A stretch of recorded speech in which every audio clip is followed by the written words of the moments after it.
This video brought to you by Totalitarian Larry, empowering illiterate goons to manage assets $9 trillion at a time. Over my career, I witnessed 5 or 6 different crises. Some of them were quite severe. Crises. Some of them were quite severe. Totalitarian Larry, there's a jackboot in your future.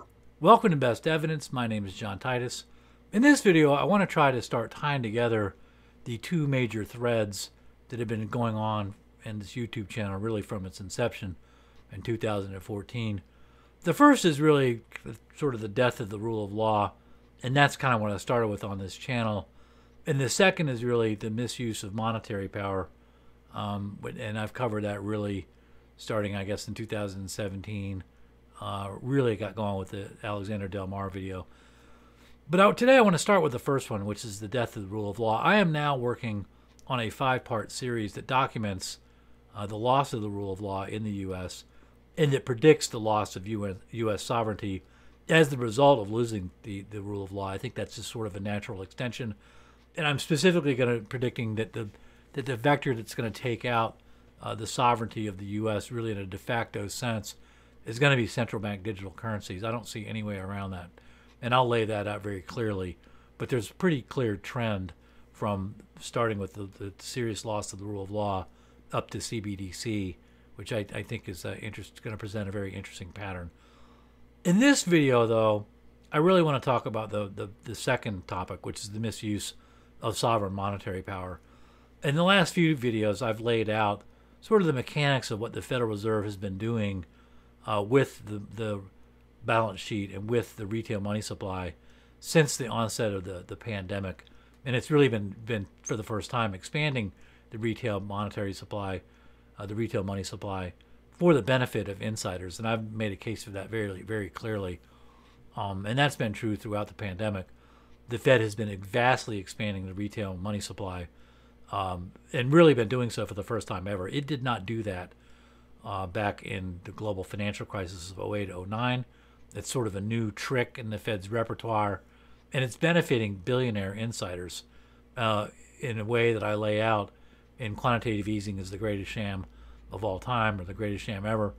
So now when you see Federal Reserve officials, making personal stock trades and personal gains in the stock market, at the same time they're adding trillions of dollars to the public balance sheet or to the balance sheet of the Federal Reserve, it really doesn't come as a surprise, because that's really the whole intent and the whole purpose of quantitative easing ever since the beginning of 2020. It's just to juice the stock market. And I've been explaining that for well over a year now. The reality, though, is that the Fed could have been doing that really at any time. The Fed has been on a tear with its balance sheet since 2008. And you can just see that if you just go into the St. Louis Fed website, you'll see that the Fed has radically expanded its balance sheet starting in September of 2008. But it didn't really expand the retail monetary supply, the retail money supply back then. So the big question is, why now? Why in 2020 does the Fed radically expand not only the wholesale money supply in the sense of reserves within the public circuit, but also the retail money supply? In other words, the supply of money that's ginned up and provided by commercial banks. The knee-jerk answer to that question is, oh, it's the pandemic, the virus. But that's not going to work here, because it doesn't explain the pandemic or the virus or any of the explanations you hear 24/7 on the news. It doesn't explain why the Fed expanded the retail money supply in this so-called crisis, but left the retail money supply alone during the global financial crisis of 08-09. I mean, it wasn't like people weren't suffering back then. They were, and as we're going to see in a lot of ways, they were hurting a lot worse back then. So what makes a difference? What's different this go-round with this alleged crisis this time? What, in other words, is the difference between the global financial crisis of 08-09 and the so-called crisis now? And what I'm going to do here is lay out now the real crisis that's going on and that is not being discussed. And I'm going to talk about the response, what the Fed is doing and what the Treasury is doing as a response to that crisis, which is really financial engineering. Yeah, there's a crisis going on. has nothing to do with any sort of pandemic. It's a debt crisis, and I'm going to sort of start getting into that in this episode. But what I'm going to make clear here is that the global financial crisis of 08 and 09 is a much different animal than what we're seeing now, and certainly a much different animal than the real crisis that's going on now. There is a real crisis now. It's a debt crisis, though, and no one's really talking about it. And people have said debt for a long time, been complaining about the debt. But we're going to see in a few minutes that the debt has really taken a turn for the worst. It's really stage 4 now, and we're going to see public officials acknowledging as much. So I want to look at two crises. That's crises. That's the plural of crisis, Larry, not crises. It's crises. It's third declension in Latin, Larry. You'd learn that if you went to public school, Sanderson High School in Raleigh, North Carolina. It's not complicated. I mean, is anybody else amazed by just the uniformly low quality of people like Larry Fink in positions of power? It's like having a toddler the size of the Sears Tower running around your neighborhood. It's very dangerous. But such as that's the way things are now, and it really depresses me. So let's look at the two crises through the lens of their effects on people's wallets, depending on their wealth bracket. I think that looking at the crises that way and the impact of those crises on people is a more memorable and maybe more relatable way to look at these instead of perhaps some dry numbers. And I'll have some color to add as we go along here, because I remember the global financial crisis like it was yesterday, and I'll talk about that in a bit. The ultimate question, though, is what's the real problem the Fed is fighting with its massive balance sheet expansion? And again, you can't say, oh, it's to help people, during the pandemic, because the Fed could have done that in 2008, 2009, and it didn't do that. It made the conscious choice not to do that. So I want to kick off this segment now with a clip that you never would have seen back in 08 and 09, and that you're just starting to see now in 2021, this year. And this is the Fed chairman talking about how dangerous the national debt is, the size of the national debt. And again, this was recorded in April of 2021. So let's have a look at this clip and talk about it. Here's Jerome Powell. The debt is pretty high, 27 trillion or so, and the annual deficit is now about 2.5 to 3 trillion or so. Is that a concern to the Fed in terms of impacting inflation? So yes, in the over time and in the longer run, the U.S. federal budget is on an unsustainable path, meaning simply that the debt is growing meaningfully faster than the economy, and that's by definition unsustainable over time. Okay, wow. There are a couple noteworthy things there. First, we have not ever heard sitting public officials admit that the debt is out of control before now. And you heard him just say, Powell say, we're on an unsustainable path of debt growth. And he's exactly right about that. And that's something you've never heard public officials say. They'll say, well, the debt's big, but it's manageable. And now you're starting to hear maybe it's not so manageable. It's an unsustainable path, meaning we have to do something to correct it. The second thing that's sort of unusual about that clip is it is not normal, really, to hear Federal Reserve officials opining on fiscal policy. Normally, the Fed wants to stay in its lane.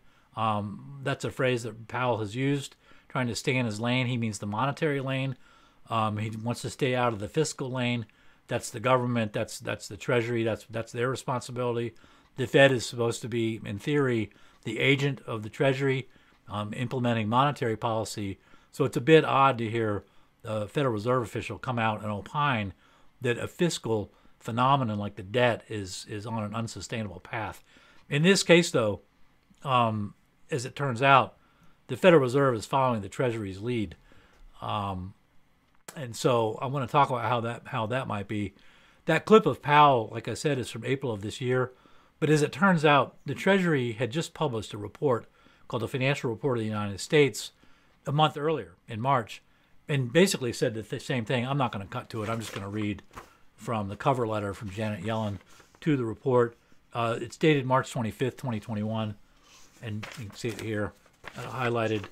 Yellen says, during fiscal year 2020, the United States and the world at large were struck by a global pandemic and an adjacent economic crisis. It's kind of a weird phrasing, I thought.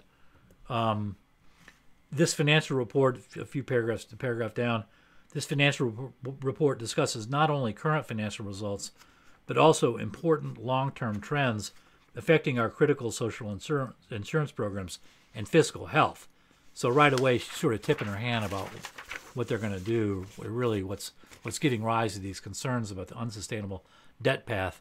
And on page Roman 2, I guess the intro of the report, I just printed a couple of pages out of it. It's PDF page 9. You can see here in this heading, unsustainable fiscal path. That's exactly what Powell just said. I'll just read you a couple sentences. The continuous rise of the debt to GDP ratio projections based on the assumptions in this financial report indicates that the current policy is not sustainable. So that's what Powell's saying. And you can see here that any number of times I've indicated in red there, the Treasury is using the term unsustainable. So everybody in the Fed and the Treasury seems to be on the same page, which is the debt is unsustainable now. We got to do something about it. Adjacent crisis, though, is interesting language. They're trying to sell you on the notion that the main crisis is the virus, and that the financial crisis that's really going on is secondary. That is absolutely false. As you've just seen, the debt is totally out of control. Something needs to be done about it. In that report, the U.S. Treasury lumps the current crisis in with the global financial crisis of 08-09. It actually discusses the global financial crisis in much greater detail than the current crisis. But it's kind of implying that those are the same. They're the same sort of crises. And, I won't go as far as saying they're opposite crises, but they're way different. And we're going to see that. So I want to compare the two crises and talk about what's really going on, because we're at a major fork in the road, and it looks like the Fed is taking us down absolutely the wrong path that it's guaranteed to lead to disaster. So let's look at the two different crises by looking at their effect, like I say, on people's wallets, depending on their wealth bracket, basically depending on how wealthy people are. So let's just get into it. I want to cut over to St. Louis Fed graphs. And what I've got here displayed is 4 bands of wealth. It looks like 3 bands, but it's 4 bands of wealth. This first band here is the top 1% of wealth earners in the U.S. So the top 1% is here. This axis over here is trillions. This is $100 trillion right here. Don't get hung up on the amounts. The key thing here is that the 3 bands are roughly the same size, even though there are 4 bands there. The second band here is the next 9%, so it's from 90 to 99%, but it's 9% of the population. The third band here is the next 40% down, so that goes from the 50th percentile up to the 90th percentile. And as I say, those 3 bands are about equal in size. The fourth band is way down here. I was going to paint it dark green, but you wouldn't be able to see it, so I had to use a turquoise. This is the bottom 50% of wealth holders and their wealth. And as you can see, basically the bottom half of the population owns nothing. It's clearly a graph of the haves in green and the have-not in turquoise. This here is in terms of time, the global financial crisis of 2008 and 2009, GFC. There we go. This little skinny gray bar is the onset of the pandemic, and over here is where we are now. And down here, this is back in 2003. So we're to set the goalpost here. But that's what we're looking at. And what I'm going to do is I'm going to disaggregate. We're going to look first at the effect of the global financial crisis. As you can see, everybody's kind of losing money there. And in this crisis, you could see the so-called crisis now. Everybody's net wealth is going up. So what's up? Right away, you can see there's something different. I want to disaggregate these 4 different panels, though, 4 different bands of wealth, and we'll start with the top 1%. And here we're preserving the color scheme. And what we want to look at is really 3 things. When, before the global financial crisis, did the wealth of each wealth bracket peak? Quarter 3 here for the top 1%. You can see the amount here, that just under $20 trillion they had before the global financial crisis got raging on. The second thing we want to look at is how long did it take for the different wealth bands to get their money back. As it turns out, this was 5 years. It took from the third quarter of 2007 to the third quarter of 2012, as we'll see.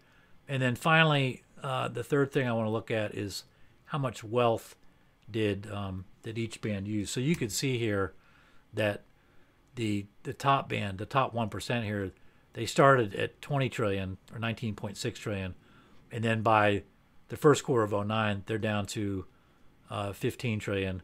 So that's a loss of 23.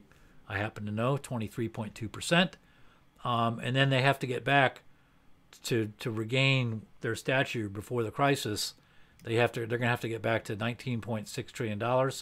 And dragging the tooltip over here, you can see that doesn't occur until the third quarter of 2012, about 19.2. But that takes 5 years. Took 5 years, 23% loss. The numbers themselves aren't important. What's important is the patterns, and we're going to look at patterns between the different wealth bands. The next group we want to look at is the 90 to 99th percentile. That's the next 9. You can see that they are actually materially better off than the top 1%. They only lost about 10%. I happen to know it's 10.1%.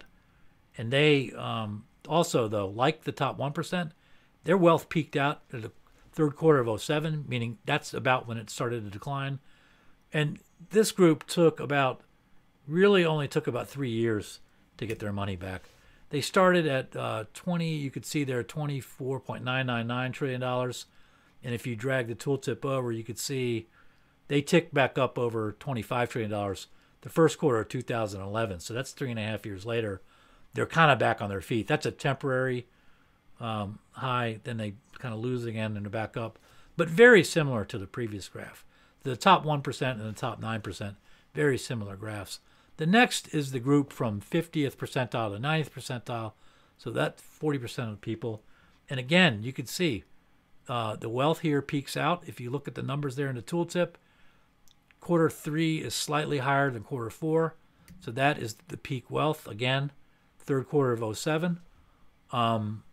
The loss of wealth here, in this case, from the 50th percentile to the 90th percentile was, again, it wasn't that big. It wasn't as big as the top 1%. It was minus 13.7%.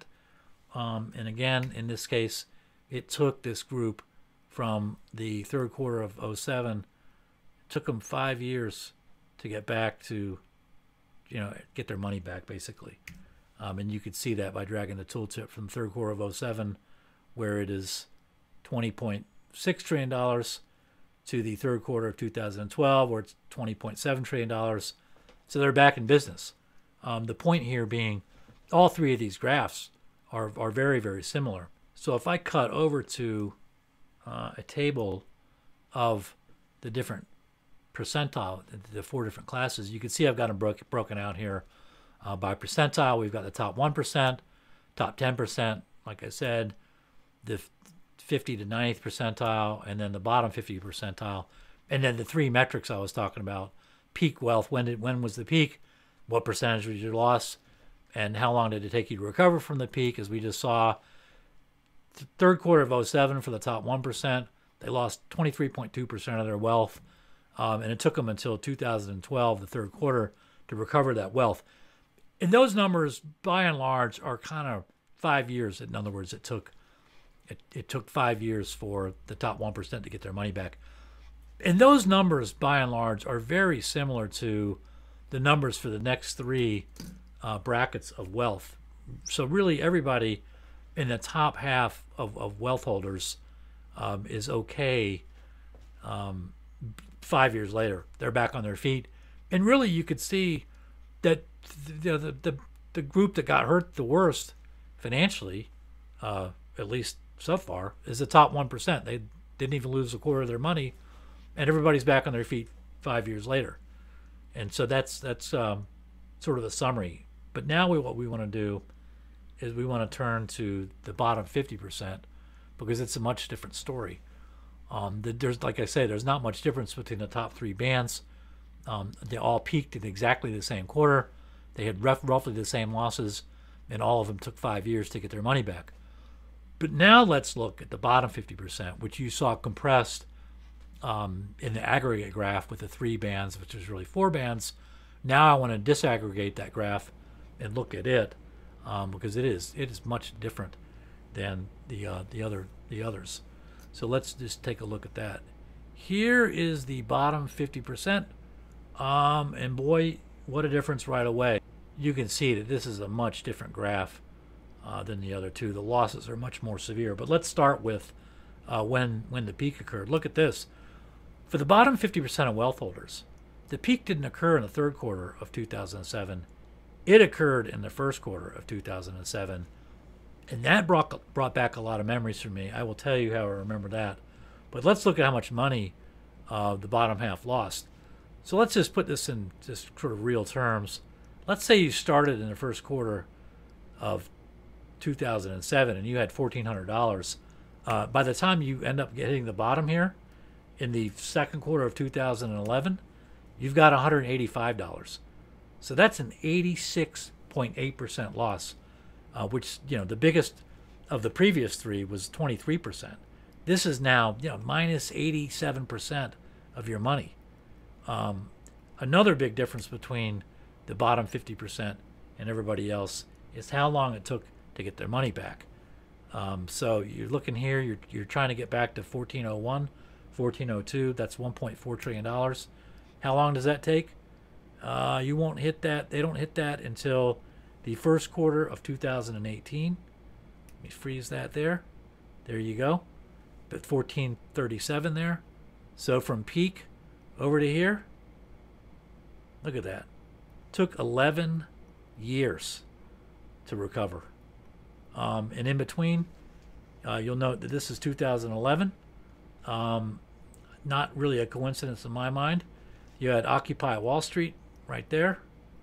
And then 2016, of course, right about right here, we have Donald J. Trump gets elected as president. They may seem like much different events, but economically they both look like products of a protest from my point of view. People seem to be pretty angry about losing their money. I remember this time really well. The first quarter of 2007, this completely jibes with my memory because what happened is at that time I'm living in Chicago.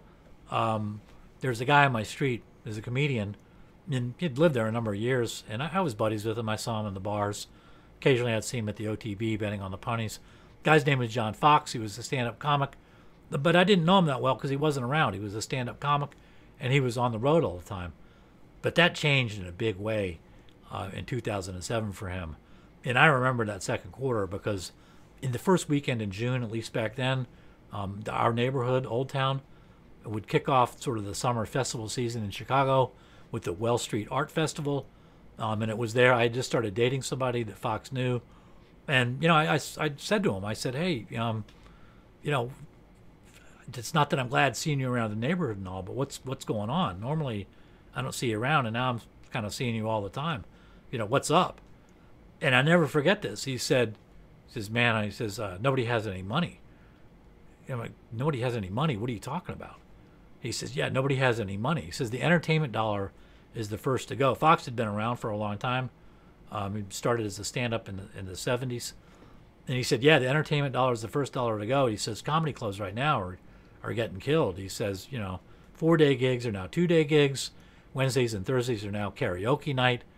So I'm only making money on Friday and Saturday. And he said, and that's assuming the comedy club's still open. He says a lot of clubs are closing. And by the end of 2007, Fox and I were a lot closer because he's around all the time. We're hanging out a lot more. And I asked him, I said, well, how much, how bad is this killing you? The collapse of the comedy clubs. And he said his income was down 3/4. And I'll never forget that time because, I'm talking to him and I'm seeing the evidence of the collapse in front of my face, but I'm watching back then. I'm still kind of asleep in front of the TV, and I'm watching the CNBC. Stock market always goes up. House prices always go up. Ben Bernanke said so. Everything's good. Party on. There's not a problem. There's not too much debt. There's not a problem at all. You just keep plowing your money in the stock market. And yet, right in front of my face, there's a guy, he's not lying. He's around now where he wasn't before. I'm the one who brought him being up around the neighborhood. He's around the neighborhood all the time. Why is that? Because he wasn't working. So it was the first time that I began to really seriously question what I was seeing on financial television. And that is really when I began, I plunged down the rabbit hole. And by the very beginning of 2008, I pulled everything I had out of the stock market. I knew there was big trouble because what the bloggers were blogging about was supporting Fox's version of reality, the reality on the ground, and the financial reality. And it was refuting the blogs that I had gotten into. I remember one of the first ones I found was Calculated Risk, and there was a lot of skepticism about what was going on, particularly real estate. And I kind of figured, well, Fox isn't lying. The reality on the ground is way worse than it's being portrayed on TV. And I never looked back. I figured, when that crisis hit and they were lying about all the money and all the fraud, they'd lie about anything. And I just never turned my TV back on, basically. But that's when it all started. I remember that time very clearly. That's why I wanted to sort of bring it up. This graph of the bottom 50%, this really resonates with me because it was also in this time. Fox and I became such good friends that I went out and I made a movie. I didn't direct it, but I produced it, meaning I paid for it and I wrote it. Fox narrated it. And so we, were going out. We went to a lot of Occupy Wall Street sites at this time as the film was in post-production then. And we were sort of going to different cities and checking things out. Anyway, that's a long story. But the bottom 50% take it on the chin way worse than any other wealth holders in the country. Two things to remember about the global financial crisis. The banks were bankrupt. And not only did they get bailed out, they later got criminal immunity in the wake of the financial crisis. And that's huge. And I'm going to explore that in a later video, really multiple videos. But for now, remember, the Fed is the boss of the criminally immune banks. And that's something to think about because that's a big deal. That's going to prove to be a very big factor down the road. And the second takeaway from the global financial crisis, that 50% of the population got no bailout at all. Half of your voters got no bailout. And it took them 10, 11 years to get back their money. They had their houses stolen in the foreclosure crisis, in which, financial institutions are ginning up evidence, perpetrating fraud on the court, stealing people's houses out from under them. And the powers that be made that choice to not bail anybody out back then. And that was a different animal. QE was going on back then, but the Fed did nothing really to blow up the retail money supply the way it's done now. It could have helped people out and it didn't do it. Not that it's really helping people on the ground out now, but the point is that the Fed has the capacity and has the capability to tinker with the retail money supply, and it's proved that. But it did nothing back then, and people know that. Oliver Wendell Holmes Jr. said, even a dog knows the difference between being tripped over and being kicked. Half of the population knows that as well. It's the elite that don't know that, can't figure that out. Think they're so smart that they don't realize people know they're being kicked. They're not happy with it. This is the tinderbox in search of a flame. And I'll leave it at that for now. But now let's look at the current crisis. Because the current crisis, the so-called crisis, is much different than the global financial crisis. But maybe not for the reasons you might think. So I want to look at just kind of the basic wealth numbers that are at work in the current crisis. And I'm going to go back to our first graph here. Okay, you can see here that with the three bands of wealth, at least, starting with the top 1%, the bottom, everybody bottoms out the same here. It's the first quarter of 2020.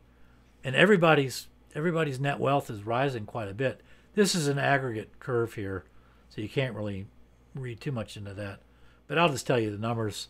The top 1% has gained like 40.5% of net wealth since the first quarter of 2020. The next group is 90 to 99. They have gained 26% since the bottom there in the first quarter. And then from 50th percentile to 90th percentile, they have also gained, it's about 20% there. And then to look at the bottom 50%, we got to go over to here. And you can see here, Here's the local bottom here. And look at this, is the biggest gain of all, which is very, very interesting. That is plus 63% of net wealth for the bottom half. And you might wonder why that is. Part of that is sensitivity of balance sheet, meaning the less sensitivity of balance sheet, meaning the less wealth you have, the more violent your wealth reacts to swings in either direction. We certainly saw that in the global financial crisis. Some of this is inflation as well, but not all of it. And a good portion of it, though, is coming from something else altogether. And I want to talk about that. Obviously, what's going on there really is not a financial crisis per se. Something else altogether is going on, having people's wealth increase like that. That is not a crisis. That is financial engineering, plain and simple. And if you doubt me, I want to take a look at the next graph in our deck here, so to speak. And this is the graph of checkable deposits for the top 1%. Remember, I've been showing over and over and over again on this channel that when the Fed added $3.5, $4 trillion in reserves to its balance sheet, it also forced the creation of $3.5, $4 trillion of retail money. Probably the clearest place I've laid that out is in QE is the Greatest Sham Ever, where I explain exactly how that's going on. But I've done a few videos on that topic. But to show you that this is really financial engineering, you want to look at checkable deposits at the top 1%, because when the Fed is buying assets this time, as opposed to the global financial crisis, it is buying those assets from non-bank financial institutions and non-bank entities. And it is basically, when it's doing that, it is replacing assets held by those entities with cash, with checkable accounts. And when you see the checkable accounts for the top 1%, you can see exactly what's going on here.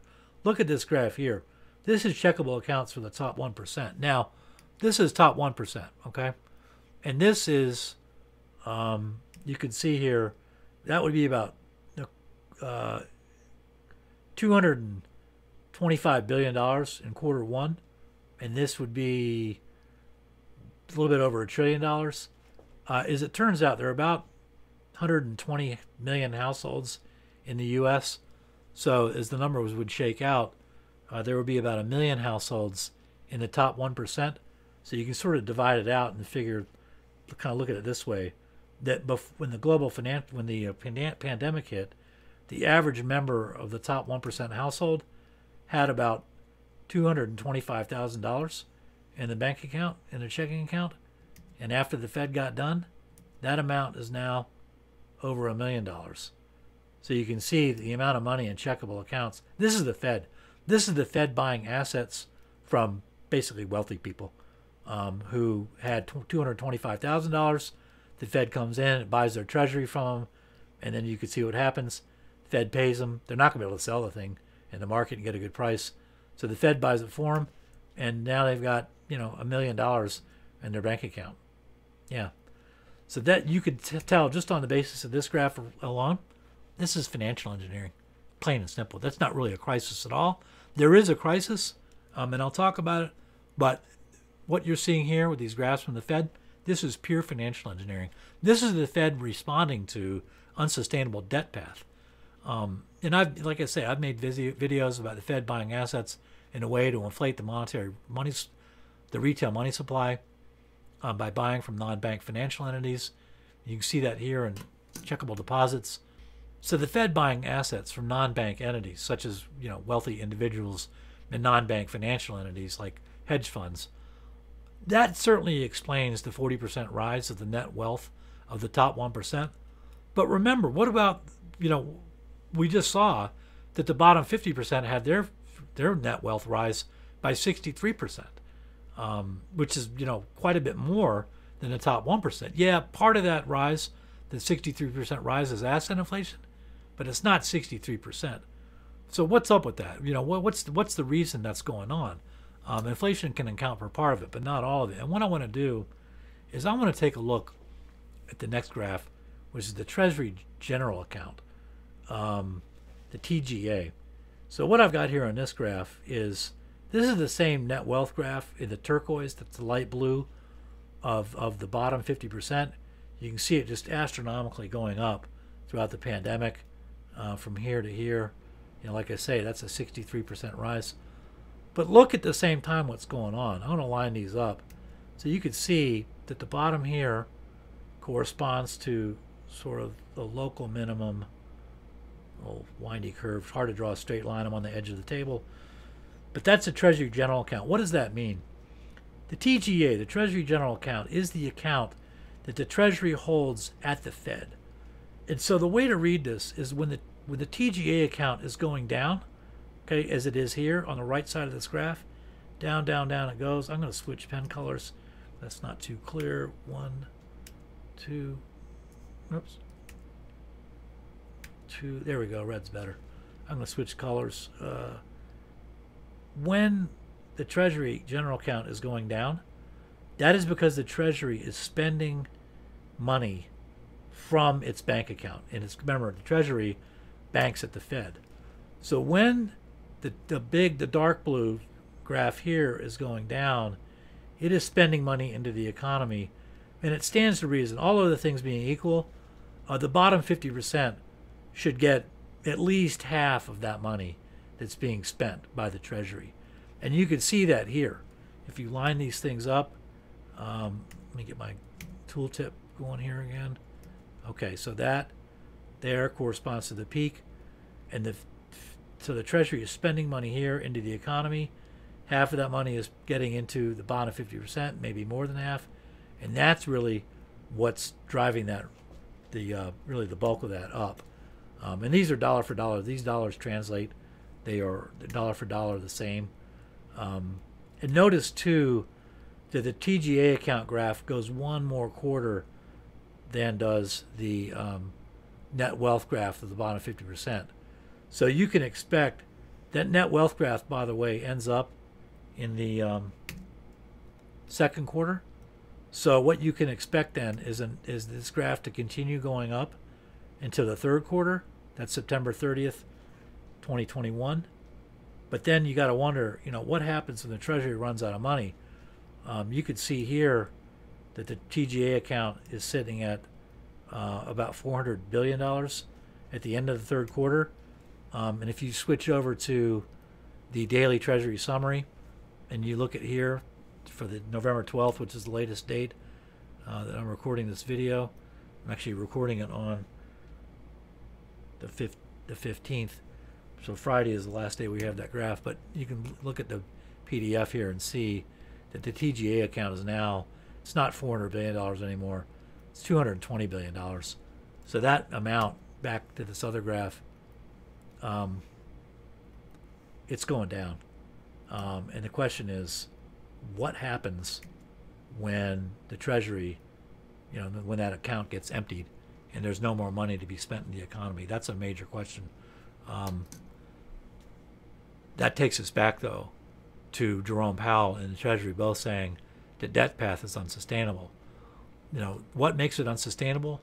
I'm going to save that for another episode exactly, but for now you can accept the fact that it is unsustainable. They cast it as the debt is growing too fast to GDP. That's not, yeah, that's a problem, but that's an effect. There's a more serious cause to what's going on, and there's a more serious cause to what is creating concern among Jerome Powell and Janet Yellen at the Treasury about why the debt is unsustainable.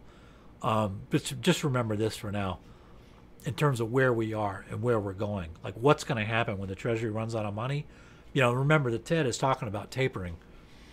But the classic way for an issuing debtor like the U.S. to deal with huge debt is to try to inflate its way out. To pay more valuable debt today, you incur debt today at one price, and you pay it off tomorrow with less valuable dollars. That's a classic formulation for an issuing debtor like the U.S., meaning the U.S. has the capacity to issue money. That's a classic way for an issuing debtor to try to get out of debt, is to simply spend its way out, inflate its way out of that debt. That's on the one hand. On the other hand, you have the Fed saying it's going to taper. It's going to start tapering, which meaning it's going to stop buying assets over time. It's going to stop expanding its money supply. It's going to stop expanding its balance sheet. And remember, when it stops buying its balance sheet, because those things are debt instruments, the securities, the U.S. Treasuries and the mortgage-backed securities, as those get paid off, that'll bring the balance sheet down. And so you've got two contradictory forces there, directly competing with each other. On the one hand, it looks like the Fed and the Treasury are going to try to inflate. The U.S. is going to try to inflate its way out of its debt problem. But on the other hand, you have the Fed saying it's going to taper. That taper notion, by the way, aside from undercutting the inflation plan, you saw the other plan with it is that the Treasury is running out of money, and it's not going to be able to continue propping up the bottom half of the population, certainly, really anybody for that matter. So what happens when that Treasury general account gets down to zero? Who knows where this is all headed? I don't know. But something's going to give here. Either the Fed is going to try to inflate its way out, or it's going to taper. It can't do both. And to me, that controversy, that conflict comes down to how that shakes out. Which side is more credible? That comes down to this. Which of the two positions is more credible? Is it the Fed saying it's going to taper, or is it the Fed saying that for the first time ever, the debt is unsustainable? We've seen the Fed say it's going to taper before. It started tapering in January of 2018. You saw it happen. That went on for a year and a half, year and 3/4. That persisted until September of 2019, when the Fed repo crisis starts, and then the tapering ends. The Fed begins packing on its balance sheet. The magical virus shows up, and the Fed goes hog wild. To me, the more credible statement by the Fed is that the debt is unsustainable. That's a major admission by the Fed. And like I say, I'll get into that in other episodes. I just don't see the Fed doing anything other than doing more asset purchases, more inflating, as the U.S. tries to scramble out of its massive debt problem. And the Fed and the powers that be may even need a new crisis. They may need a new cover story to get what they want in terms of inflation. I don't know. But make no mistake, the Fed admitting unsustainability is a very serious thing. And the Treasury is saying the same thing. You saw that in the report. And I'll explain what's going on, maybe next video, maybe in 2 videos from now. But for now, I hope this gives you a sense of the fork in the road that we're in right now in terms of what the Fed will do or what it won't do. Is it going to inflate the retail money supply or let things go? I don't know. I'll have a lot more to say about that, unsustainability, in another video. For now, thanks so much for watching. I'll turn out another video. I'm probably going to release another video of a presentation I gave that'll sort of re-emphasize some of these points. But thank you so much for watching, and I'll see you next time.